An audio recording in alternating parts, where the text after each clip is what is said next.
وعلیکم ورحمۃ اللہ وبرکاتہ رب اشرح لی صدری ویسر لی امری واحلل عقدۃ من لسانی یفقہوا قولی۔ رجب اسلامی کیلنڈر کے حرمت والے مہینوں میں سے ایک ہے، جسے رجب المرجب بھی کہتے ہیں۔ رسول اللہ صلی اللہ علیہ وسلم نے فرمایا، سال 12 مہینوں کا ہے، جن میں سے 4 حرمت والے ہیں، 3 پے در پے یعنی ایک کے بعد ایک، اور وہ کیا ہے؟ ذوالقعدہ، ذوالحجہ اور محرم، اور رجب جو جمادی الآخر اور شعبان کے درمیان ہے۔ یہ صحیح بخاری کی حدیث ہے، کتاب بدء الخلق۔ تو اس سے پتہ چلتا ہے کہ مہینوں کی تعداد اور مہینوں کی گنتی جو ہے یہ اللہ تعالیٰ نے مقرر فرمائی ہے، اور ان میں سے 4 کو حرمت والا بنایا ہے۔ حرمت والے کا مطلب کیا ہے؟ احترام والا، قابل احترام، کہ جب یہ مہینے شروع ہو تو کسی قسم کی لڑائی جھگڑا فساد نہ کیا جائے، قتل و غارت نہ کی جائے، ہر طرف امن امان ہو۔ عربی میں رجب کا معنی ہے تعظیم کرنا، اور مرجب معظم کے معنوں میں آتا ہے، یعنی عظمت والا۔ اس کو رجب مضر بھی کہتے ہیں۔ مضر عربوں کے ایک قبیلے کا نام ہے، جس نے دور جاہلیت میں خاص طور پر اس ماہ کی حرمت کا اہتمام کیا، یعنی وہ اس مہینے کو بہت اہمیت دیا کرتے تھے۔ اسی نسبت کی بنا پر اسے ان سے منسوب کر دیا گیا۔ اسلام سے قبل دور جاہلیت میں قتل و غارت عربوں کا مشغلہ تھا، لیکن جو ہی حرمت والے مہینے آتے تو ہتھیار اتار دیتے، یعنی لڑنا جھگڑنا بند کر دیتے۔ لہٰذا رجب کے بارے میں قبل از اسلام جاہلی عرب کہا کرتے تھے، رجب منسل الاسنہ، رجب وہ ہے جو تیز ہتھیاروں کو اتار دے، یعنی جس میں لڑائی جھگڑا بند ہو جائے، ختم ہو جائے، یعنی اس کی تعظیم اور احترام لازم ہے۔ بہقی کی روایت میں آتا ہے کہ جاہلی لوگ ان مہینوں کا احترام کرتے، خصوصاً رجب کا، اور اس میں جنگ نہ کرتے، اور بتوں کے نام پر جانوروں کی قربانی کرتے۔ یعنی صرف یہ نہیں تھا کہ وہ جنگ بھی کرتے تھے، بلکہ اس کے ساتھ ساتھ وہ بتوں کے نام پر قربانی بھی کرتے، گویا انہوں نے اس مہینے کو عبادت کا مہینہ قرار دیا۔ تاہم گزرتے ہوئے وقت کے ساتھ اس ماہ میں عبادت کے مندرجہ ذیل طریقے رواج پا گئے، یعنی اور طریقے بھی آ گئے، صرف قربانی نہیں بلکہ کچھ اور چیزیں بھی شامل کر لی۔ بالکل ایسے ہی ہوتا ہے نا کہ جب ہم کھانا کھانے لگتے ہیں تو ایک مین میل ہوتا ہے، اور اس کے ساتھ طرح طرح کی چٹپٹی چیزیں اور بھی لوازمات ہم شامل کر لیتے ہیں۔ تو اسی طرح جب ایک بدعت شروع ہوتی ہے تو پھر وہ ایک تک نہیں رکتی، بلکہ اس کے ساتھ ساتھ اور بھی بہت سے کام شروع ہو جاتے ہیں، کیونکہ اللہ کی طرف سے جو دین آتا ہے بندے کے لیے، اس پر تو بندہ مطمئن ہو جاتا ہے، وہ تھوڑا بھی کافی ہو جاتا ہے۔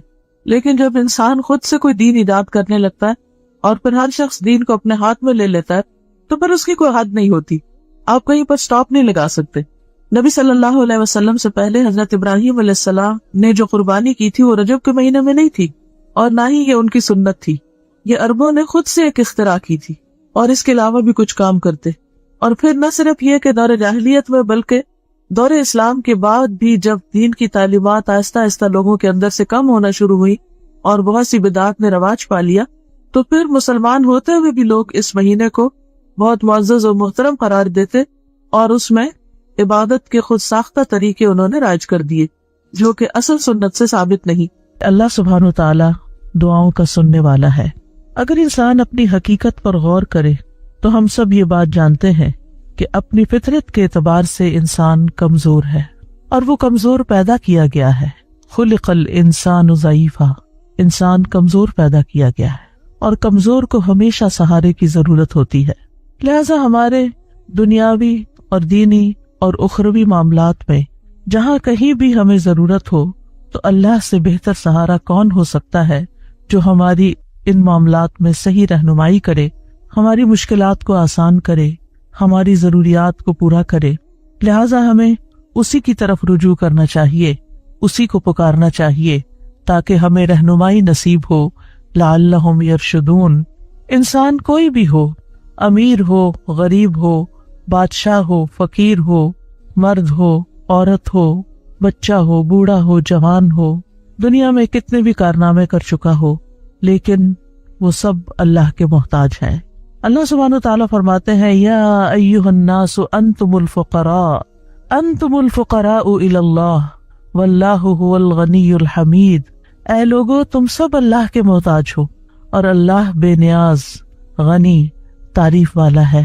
لہٰذا ہم سب محتاج ہیں، ہم سب ضرورت مند ہیں، ہم سب اپنے رب کی عنایتوں اور نوازشوں اور رحمتوں کے منتظر ہیں، لہٰذا ہمیں اسی کی طرف رجوع کرنا ہے، چھوٹی مشکل ہو یا بڑی مشکل ہو، صحت کا مسئلہ ہو یا اولاد میں کوئی مسئلہ ہو، گھریلو ناچاکیاں ہوں یا جن جادو یا نظر کا معاملہ ہو، یا کسی بھی جسمانی تکلیف اور بیماری کا یا مالی پریشانی کا، کوئی بھی مسئلہ ہو، ہم سب کو اپنے رب ہی کی طرف رجوع کرنا چاہیے، اور ہمارا رب قریب ہے۔ اللہ تعالیٰ فرماتے ہیں وَإِذَا سَأَلَكَ عِبَادِي عَنِّي، اور جب آپ سے یعنی محمد صلی اللہ علیہ وسلم سے عبادی میرے بندے، اللہ تعالیٰ محبت سے خطاب کر رہے ہیں بندوں کو جو ضرورت مند ہیں، جو کمزور ہیں، جو پریشان حال ہیں، ان کو اپنا بندہ بتا رہا ہے کہ یہ میرے بندے ہیں۔ جب میرے بندے آپ سے میرے بارے میں سوال کرے تو انہیں بتا دیجیے فَإِنِّي قریب، کہ میں تو قریب ہی ہوں، یعنی قریب اس اعتبار سے کہ ان کی دعا قبول کرتا ہوں اور ان کی دعا سنتا ہوں۔ اجیب دعوت الداعی، میں پکارنے والے کی پکار کا جواب دیتا ہوں۔ سبحان اللہ، یعنی جب بندہ اللہ کو پکارتا ہے تو اللہ جواب دیتا ہے، دعا قبول کرتا ہے۔ اگر اس دعا میں کوئی سوال ہوتا ہے، کوئی طلب ہوتی ہے تو میں ان کو عطا کرتا ہوں۔ اور پھر اذا دعانی، جب بھی وہ مجھے پکارے، دن کو پکارے، رات کو پکارے، صبح پکارے، شام کو پکارے، تکلیف کی حالت میں پکارے، خوشحالی میں پکارے، جب بھی پکارے، کیونکہ اللہ الحی القیوم ہے، زندہ ہے، قائم رکھنے والا ہے۔ لا تأخذہ سنۃ ولا نوم، نہ اس کو نیند آتی ہے، نہ اس کو اونگ، نہ وہ سوتا ہے، وہ اونگتا بھی نہیں ہے، وہ 24/7 اپنے بندوں کی نگہداشت کرتا ہے اور اپنے بندوں کو دیکھتا ہے اور اپنے بندوں کی دعائیں سنتا ہے۔ تو جب بھی وہ مجھے پکارے، لیکن اگر وہ چاہتے ہیں کہ ان کی دعائیں قبول کی جائے تو پھر انہیں بھی کچھ کرنا ہوگا، اور وہ کیا؟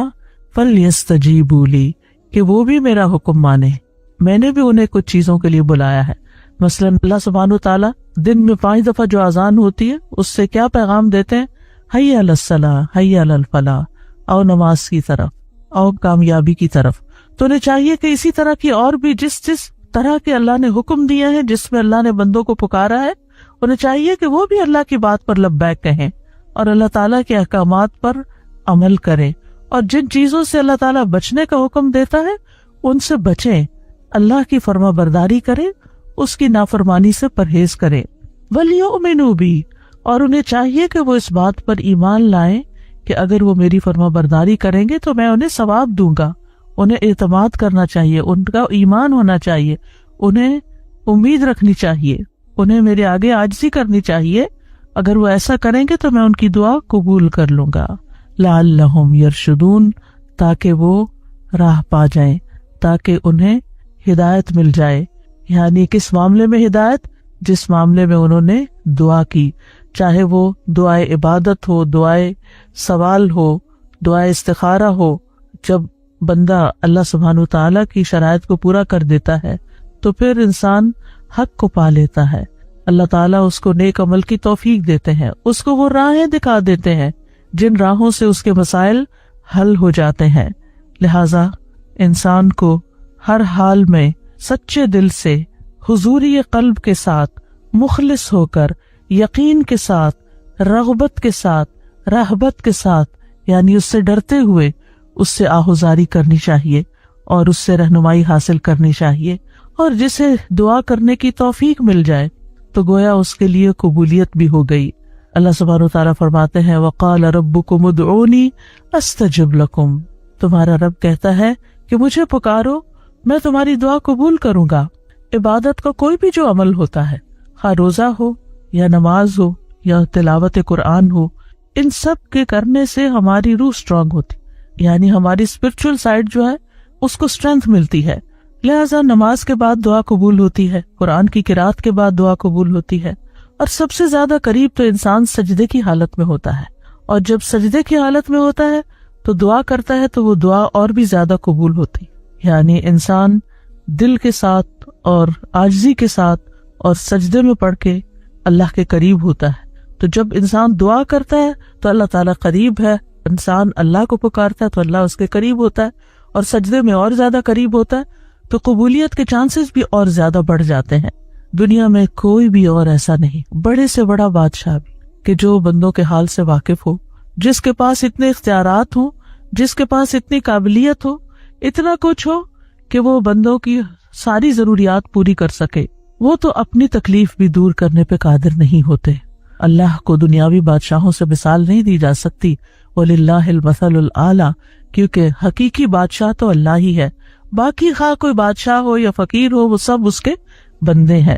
لہٰذا ہمیں اللہ کے قرب کو محسوس کرتے ہوئے اللہ سبحانہ تعالیٰ سے دعا کرنی چاہیے، اور اللہ سبحانہ تعالیٰ کا قرب اس کے محسن بندوں کو حاصل ہوتا ہے۔ قرآن مجید میں آتا ہے ان رحمت اللہ قریب من المحسنین، سورۃ الاعراف 56، بے شک اللہ کی رحمت نیکی کرنے والوں کے قریب ہے۔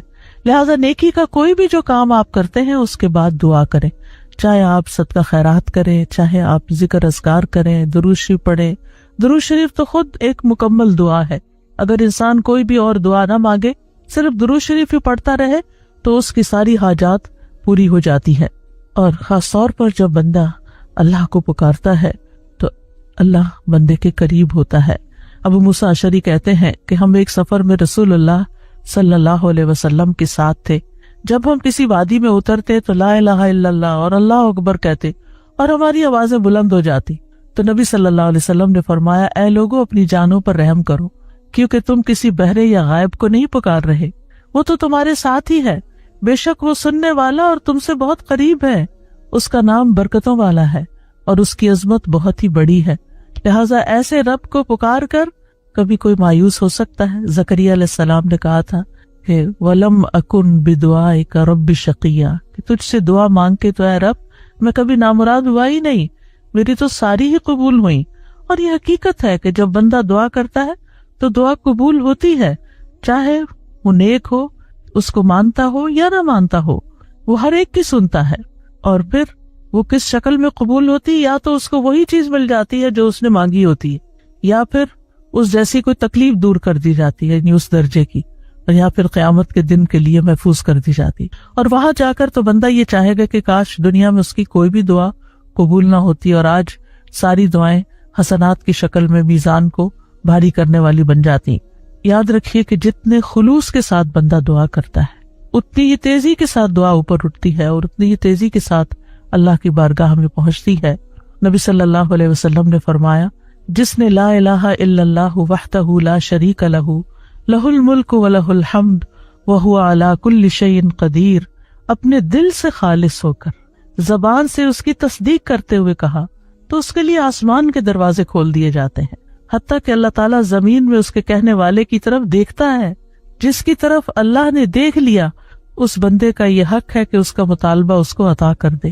لہٰذا کمی ہمارے اندر ہوتی، ہمیں دعا کرنے کا ڈھنگ نہیں آتا، ہمیں مانگنا نہیں آتا، ہم پورے یقین سے نہیں مانگتے، ہمارے اندر وہ خلوص نہیں ہوتا، لہٰذا قبولیت بھی اس درجے کی نہیں ہوتی۔ یاد رکھیے تمام مخلوق اللہ سے مانگتی ہے، اور اللہ سبحانہ تعالیٰ ہر دن ایک نئی شان میں ہوتا ہے۔ سورۃ الرحمن میں اللہ تعالیٰ فرماتے ہیں، یسألہ من فی السماوات والارض کل یوم ھو فی شأن، اسی سے مانگ رہے ہیں جو کوئی آسمانوں اور زمین میں ہے، ہر دن وہ ایک نئی شان میں، یعنی ایک دن اگر ایک دعا قبول نہیں ہوئی تو اگلے دن پھر مانگ لی جائے، پھر مانگ لی جائے، کیونکہ ہمارا رب قریب ہے، مجیب ہے۔ وقال ربکم ادعونی استجب لکم ان الذین یستکبرون عن عبادتی سیدخلون جہنم داخرین، اور تمہارے رب نے فرمایا مجھے پکارو میں تمہاری دعا قبول کروں گا، بے شک وہ لوگ جو میری عبادت سے تکبر کرتے ہیں ان قریب ذلیل ہو کر جہنم میں داخل ہوں گے۔ تو یہاں دعا کو عبادت کہا گیا ہے، اگرچہ ہماری ضرورت ہوتی ہے تو ہم اللہ کو پکارتے ہیں، لیکن یہ پکارنا بھی ایک عبادت بن جاتا ہے، اور اس پر بھی انسان اجر پاتا ہے، اور یاد رکھیے وہ بہترین قبولیت بخشنے والا ہے۔ قرآن و حدیث میں دعاؤں کی قبولیت کی بے شمار مثالیں ملتی ہیں کہ ہمارا رب ناممکن کو ممکن بنا دینے والا ہے۔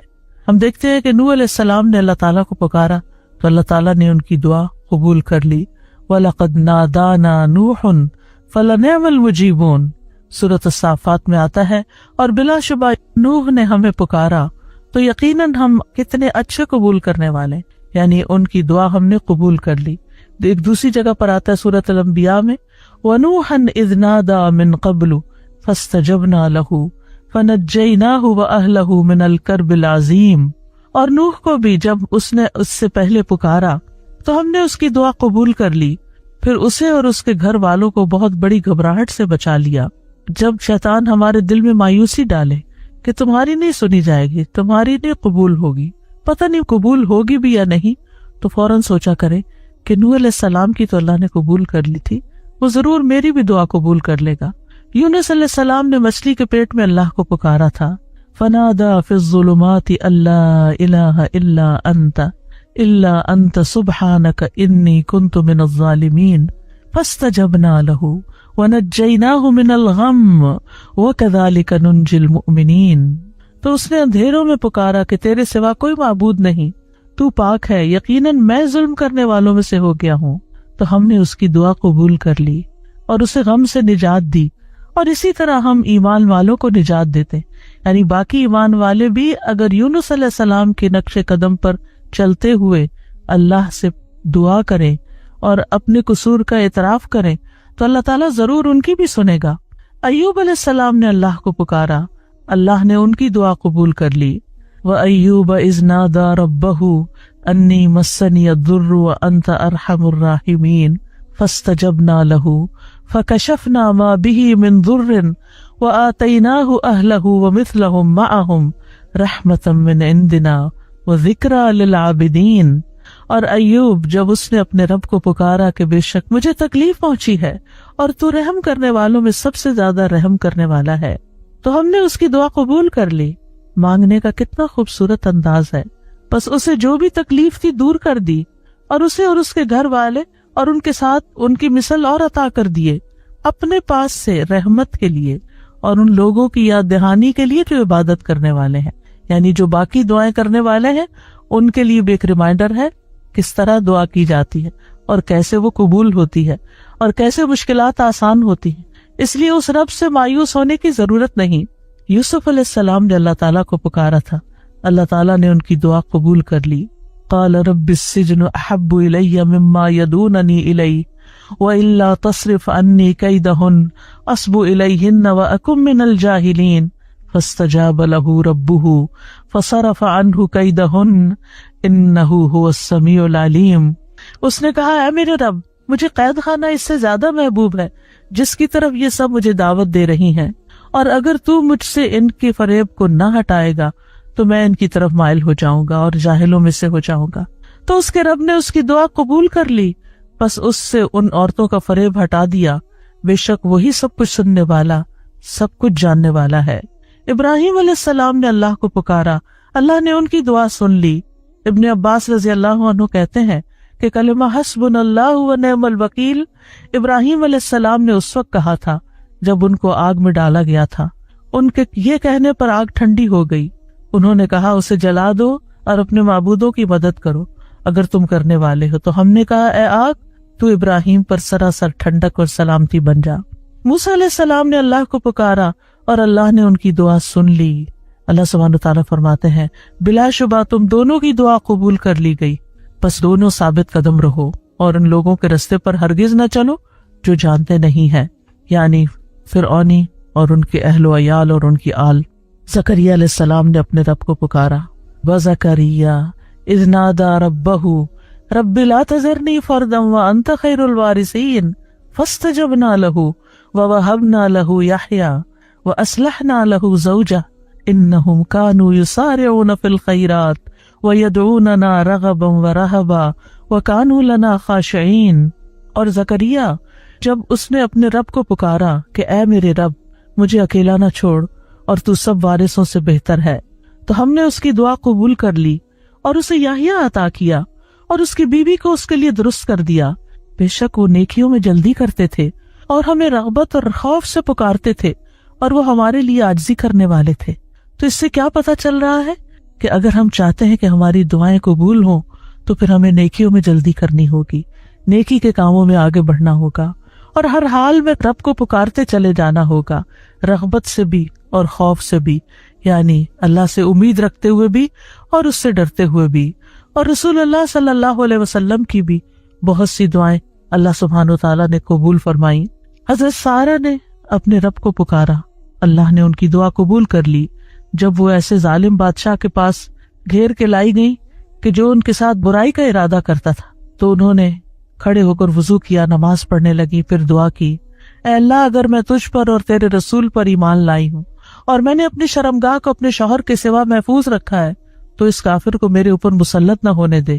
اس پر بادشاہ کا سانس گلے میں پھنس گیا اور وہ گر کر ایڑیاں رگڑنے لگا۔ ان کی دعا قبول ہو گئی اور ان کو اس مصیبت سے نجات ملی، اور یہاں انہوں نے اپنے نیک اعمال، اپنی چیسٹٹی کا وسیلہ اللہ کے سامنے رکھا۔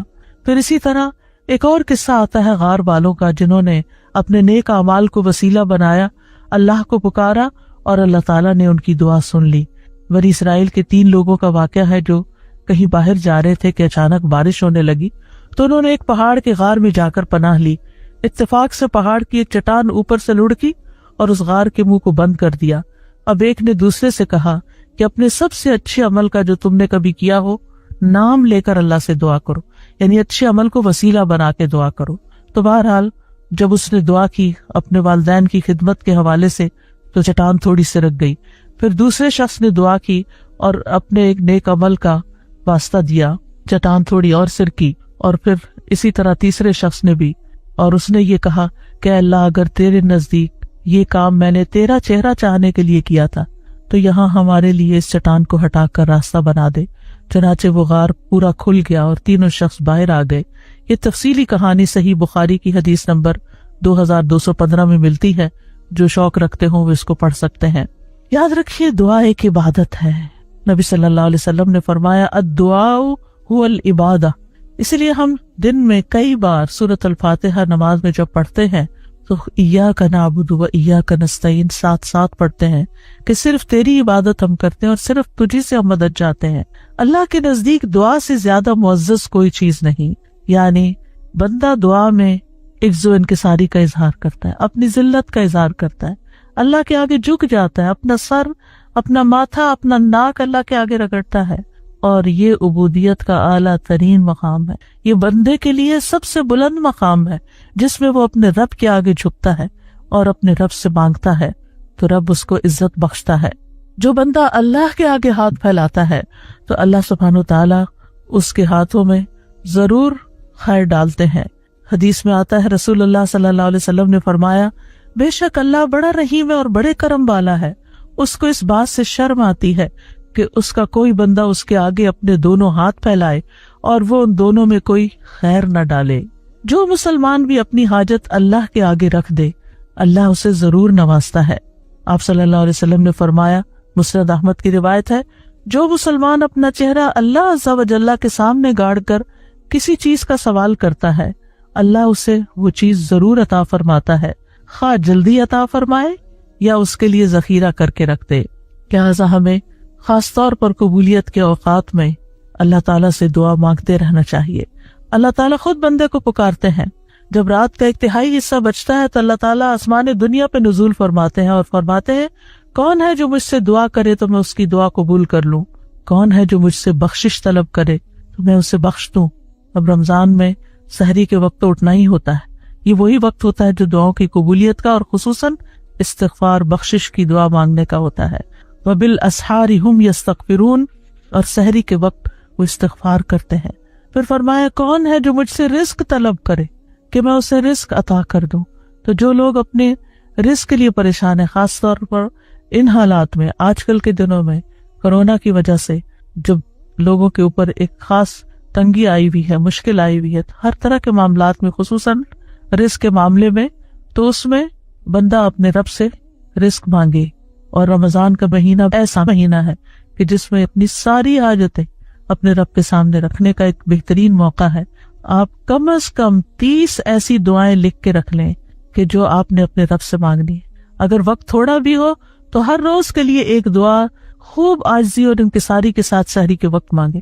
استغفار تو مانگے ہی مانگے، لیکن اس کے ساتھ ساتھ اور دعائیں بھی، جو آپ کے دل میں جو بھی پریشانیاں، جو بھی دکھ ہے، جو بھی غم ہے، جو بھی حسرتیں ہیں، اپنے اندر اپنے لیے کوئی بھی کمی محسوس کرتے ہیں، یا اپنی اولاد کے اندر، یا اپنے والدین کی طرف سے پریشان ہے، یا شوہر بیوی کی طرف سے اور بیوی شوہر کی طرف سے پریشان ہے، یا رزق کے معاملے میں پریشان ہے، تو اللہ سے مانگے.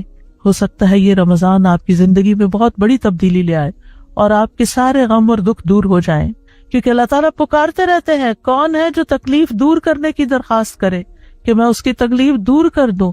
تو کسی بھی چیز سے جو آپ کو تکلیف ہوتی ہے اس کے دور کرنے کے لیے اپنے رب کو پکاریں.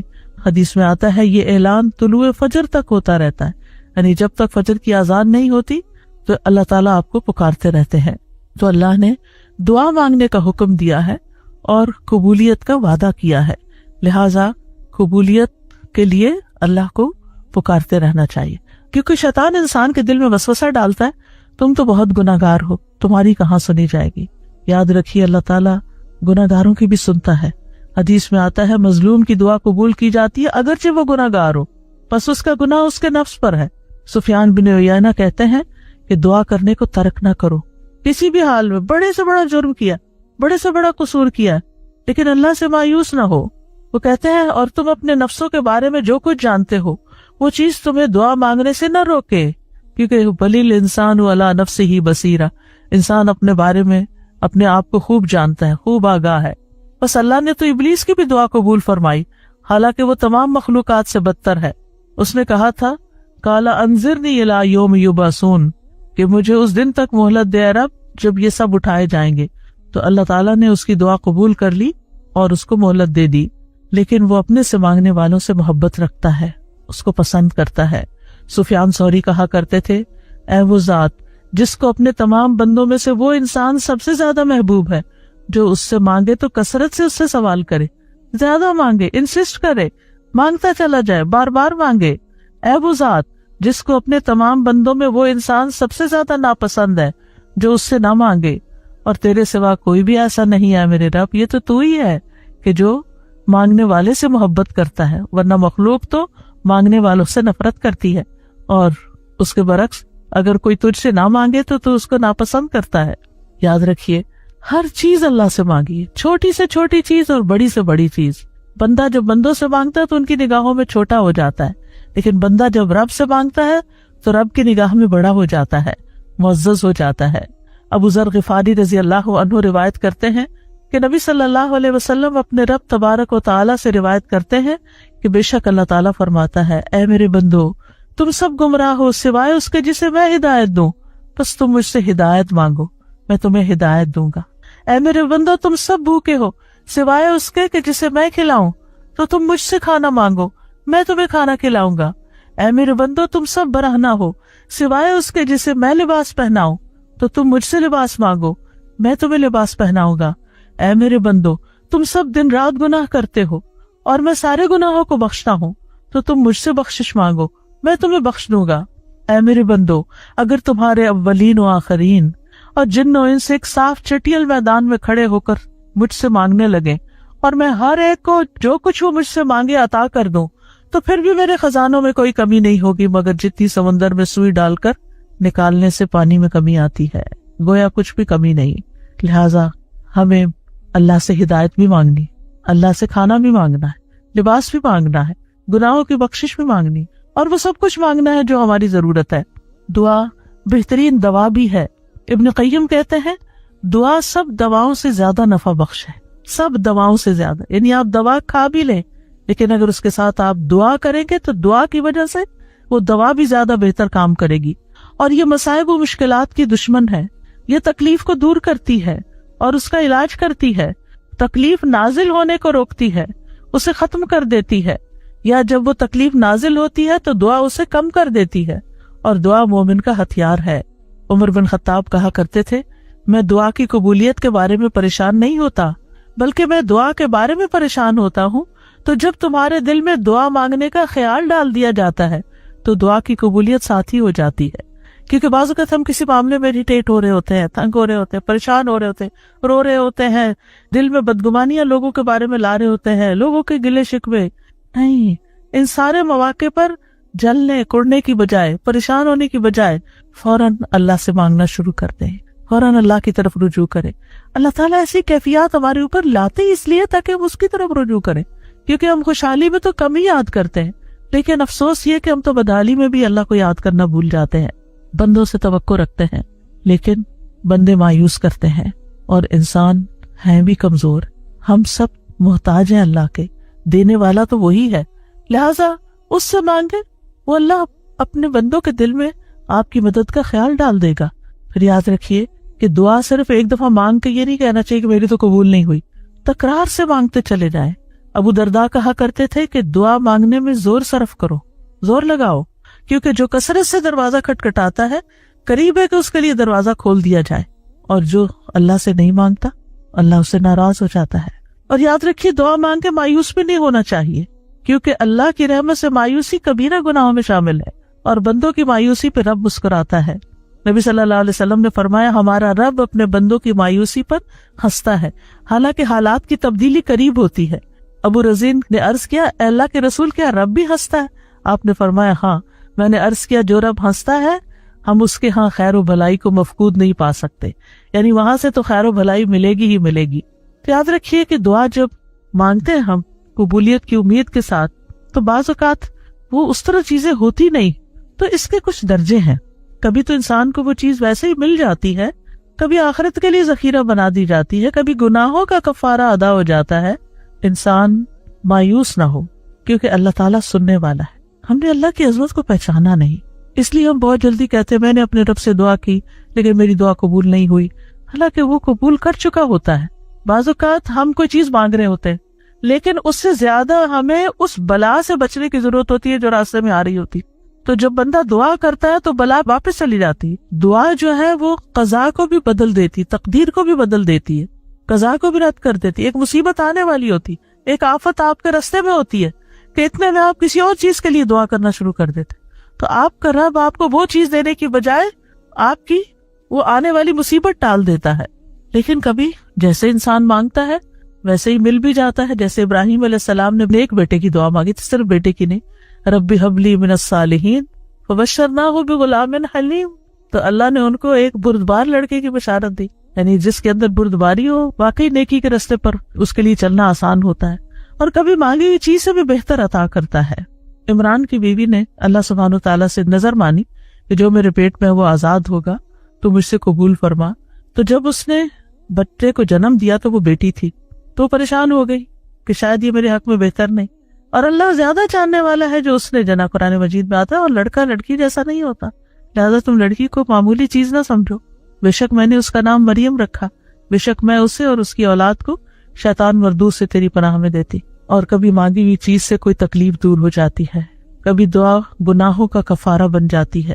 یہ یاد رکھیے کہ اللہ اپنے بندوں کی دعا قبول ضرور کرتا ہے، لیکن ہمیں مانگنے کے آداب بھی معلوم ہونے چاہیے۔ اخلاص اور پوری توجہ سے دعا کریں، قبولیت کے یقین کے ساتھ دعا کریں۔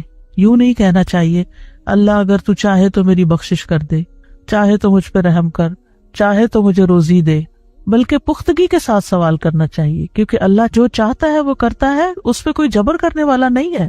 پھر خشوع و خضوع اور عاجزی کے ساتھ دعا کرنی چاہیے، کیونکہ اللہ تعالیٰ غافل اور لہو و لعب میں مشغول دل کی دعا قبول نہیں کرتا۔ آج کل کے بعض اوقات ہم موبائل پہ میسیجز چیک کرتے رہتے ہیں اور ساتھ استغفر اللہ کہہ دیتے ہیں، اور دل کہیں کا کہیں ہوتا ہے۔ ٹھیک ہے زبان پہ کوئی نہ کوئی ذکر آپ جاری رکھیں، کوئی بھی کام کرتے ہوں، لیکن جو آپ کی حاجات ہیں، ضروریات ہیں، جو مانگنے کی چیزیں، ان کو دل لگا کے مانگے۔ قرآن مجید میں آتا ہے ادعوا ربکم تضرعا وخفیہ انہ لا یحب المعتدین، اپنے رب کو گڑ گڑا کر اور خفیہ طور پر پکارو، چپ کے دل میں، بے شک وہ حد سے بڑھنے والوں سے محبت نہیں کرتا۔ اور یہ بھی ایک حقیقت ہے کہ آپ نے کئی دفعہ اپنی زندگی میں دیکھا ہوگا کہ ادھر آپ کے دل میں کسی چیز کا خیال آتا ہے، حسرت آتی ہے، آپ کو دل چاہتا ہے، اور ادھر سے وہ آپ کی خواہش پوری ہو جاتی ہے، تو یہ کس نے پوری کی؟ یہ کس کو پتا تھا کہ آپ کے دل میں کیا خیال اٹھا، کیا طلب پیدا ہوئی؟ یہ صرف رب کو پتا تھا، آپ نے تو ابھی مانگا بھی نہیں تھا، وہ تو دل کی سنتا ہے، جو دلوں کے خیالات ہیں ان کو بھی جانتا ہے، صرف آپ نے تمنا ہی ابھی کی تھی تو اللہ نے وہ بھی پوری کر دی۔ پھر اسی طرح باوضو ہو کر دعا کریں، یعنی جب آپ خاص طور پر چاہیں کہ قبولیت ہو۔ اس کے بارے میں آتا ہے کہ ابو عامر رضی اللہ عنہ جب شہید ہوئے تو ابو موسیٰ اشعری رضی اللہ عنہ نے آ کر نبی صلی اللہ علیہ وسلم کو خبر دی اور کہا کہ ابو عامر نے کہا تھا کہ آپ صلی اللہ علیہ وسلم سے کہنا کہ میرے لیے استغفار کریں۔ آپ نے پانی طلب فرمایا اور وضو کیا، پھر ہاتھ اٹھا کر دعا کی، اے اللہ عبید ابو عامر کی مغفرت فرما دے۔ تو ہم بھی اپنے فوت شدہ عزیزوں اور رشتہ داروں کے لیے اس طرح کی دعا کر سکتے ہیں کہ ہاتھ اٹھا کر، نام لے کر، کیونکہ آپ نے نام لے کر ان کے لیے دعا کی۔ پھر اسی طرح اگر ہم چاہتے ہیں کہ ہماری دعائیں قبول ہوں تو ہمیں حلال روزی کا اہتمام کرنا چاہیے، کیونکہ حرام جو ہے وہ دعاؤں کی قبولیت کے راستے میں رکاوٹ بنتا ہے۔ حمد و ثنا اور درود پڑھ کے دعا کرنی چاہیے۔ حدیث میں آتا ہے، عبداللہ کہتے ہیں کہ میں نماز پڑھ رہا تھا اور نبی صلی اللہ علیہ وسلم موجود تھے، ابو بکر اور عمر رضی اللہ عنہ بھی آپ کے ساتھ تھے۔ جب میں تشہد میں بیٹھا تو پہلے میں نے اللہ کی تعریف بیان کی، پھر نبی صلی اللہ علیہ وسلم پر درود بھیجا، پھر اپنے لیے دعا کی تو نبی صلی اللہ علیہ وسلم نے فرمایا، مانگو تمہیں دیا جائے گا، مانگو تمہیں دیا جائے گا۔ یعنی جب کوئی اللہ کی تعریف کرنے کے بعد، درود شریف پڑھنے کے بعد دعا کرتا ہے تو اس دعا کی قبولیت کے چانسز زیادہ ہو جاتے ہیں۔ اسی طرح آپ صلی اللہ علیہ وسلم جامع کلمات کے ساتھ دعا کرتے تھے، تکرار اور اصرار کے ساتھ دعا کرتے تھے۔ اسی طرح ہمیں اپنے گناہوں کا اعتراف کرتے ہوئے دعا کرنی چاہیے۔ نبی صلی اللہ علیہ وسلم نے فرمایا، ایک بندے نے بہت گناہ کیے اور کہا، اے میرے رب، میں تیرا ہی گناہ گار بندہ ہوں، تو مجھے بخش دے۔ اللہ رب العزت نے فرمایا، میرا بندہ جانتا ہے کہ اس کا ضرور کوئی رب ہے جو گناہ معاف کرتا ہے اور گناہ کی وجہ سے سزا بھی دیتا ہے، میں نے اپنے بندے کو بخش دیا۔ پھر اسی طرح اسماء حسنہ کو وسیلہ بنا کر دعا کریں، وَلِلَّهِ الْأَسْمَاءُ الْحُسْنَى فَادْعُوهُ بِهَا، اور سب سے اچھے نام اللہ ہی کے ہیں، سو اسے ان کے ساتھ پکارو۔ اللہ تعالیٰ کے نام، یا رحمان، یا رحیم، یا ذی الجلال والاکرام، ایک حدیث میں آتا ہے کہ کثرت سے اس نام کو پڑھو، یا ذی الجلال والاکرام، یا ذی الجلال والاکرام، یا ذی الجلال والاکرام۔ اسی طرح یا حی یا قیوم برحمتک استغیث، یا من بیدہ ملکوت السماوات والارض، یا من هو علی کل شیء قدیر، یا شافی، یا رحمان، یا رحیم۔ یعنی جو بھی آپ کو اللہ کے نام یاد ہیں ان سب ناموں کے ساتھ آپ دعا کریں۔ پھر اسی طرح ربنا کہہ کے جب انسان اپنے رب کو پکارتا ہے تو وہ دعا بھی قبول ہوتی ہے۔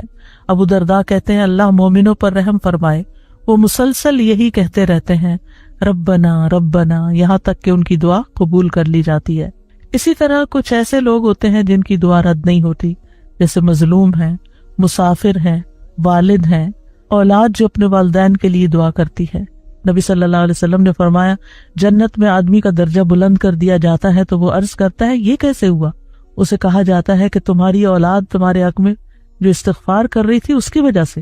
اسی طرح روزہ دار کی دعا افطاری کے وقت، مجاہد اور حج اور عمرہ کرنے والا اللہ کے راستے میں ہوتے ہیں، وہ اللہ سے دعا کرتے ہیں تو ان کی دعا قبول ہوتی ہے۔ اللہ کا کثرت سے ذکر کرنے والا عادل حکمران، ان کی دعا رد نہیں ہوتی۔ کسی کی غیر موجودگی میں اس کے لیے دعا مانگنے والا، آپ نے فرمایا، جو مسلمان اپنے مسلمان بھائی کے لیے پیٹھ پیچھے دعا کرتا ہے تو فرشتہ کہتا ہے تیرے لیے بھی اس کی مثل ہو۔ پھر وہ شخص جو رات کو آنکھ کھلنے پر یہ دعا پڑھے، لا الہ الا اللہ وحدہ لا شریک لہ، لہ الملک و لہ الحمد وہو علی کل شیء قدیر، الحمد للہ وسبحان اللہ ولا الہ الا اللہ واللہ اکبر ولا حول ولا قوۃ الا باللہ۔ پھر یوں کہے، اللہم اغفر لی، یا کوئی اور دعا کرے تو اس کی دعا قبول ہوتی ہے۔ پھر اگر اس نے وضو کیا اور نماز پڑھی تو نماز بھی قبول ہو جاتی ہے۔ پھر اسی طرح وضو کر کے اللہ کا ذکر کر کے سونے والے کی دعا قبول ہوتی ہے، یعنی رات کو۔ فرمایا، کوئی مسلمان ایسا نہیں کہ وہ اللہ کے ذکر کے ساتھ باوضو رات گزارے اور رات کو جاگ جائے اور اللہ سے دنیا اور آخرت کی پناہ مانگے تو اللہ تعالیٰ اسے ضرور دیتے ہیں۔ کچھ ایسے لوگ بھی ہیں جن کی دعا قبول نہیں ہوتی، جو دعا میں مخلص نہ ہوں، جو نیکی کا حکم نہ دیں اور برائی سے نہ روکیں، زنا کرنے والے، ناسمجھ کو مال اور اختیار دینے والے۔ اور ہمیں اللہ تعالیٰ سے دعائیں کرتے رہنا چاہیے، اپنی زبان میں بھی کرنا چاہیے، اور پھر اللہ سبحانہ و تعالیٰ کے اسماء اعظم کے ساتھ بھی، اور ایسی دعا سے پناہ مانگنی چاہیے جو قبول نہ ہو۔ رسول اللہ صلی اللہ علیہ وسلم یہ دعا مانگا کرتے تھے، اللہم انی اعوذ بک من علم لا ینفع ومن قلب لا یخشع ومن نفس لا تشبع ومن دعوت لا یستجاب لہا۔ اے اللہ، میں تجھ سے ایسے علم سے پناہ مانگتا ہوں جو نفع دینے والا نہ ہو، ایسے دل سے جو ڈرنے والا نہ ہو، اور ایسے نفس سے جو سیر ہونے والا نہ ہو، اور ایسی دعا سے جو قبول ہونے والی نہ ہو۔ اور اسی طرح اللہ کے اسم اعظم کے ساتھ دعا مانگی جائے تو دعا قبول ہوتی ہے۔ لہٰذا کرنے کے کام یہ ہیں کہ اللہ رب العزت المجیب سے خوب دعا مانگیں، کثرت سے مانگیں۔ رمضان آ رہا ہے، عبادت کا مہینہ ہے، روزے کی حالت میں دعا قبول ہوتی ہے،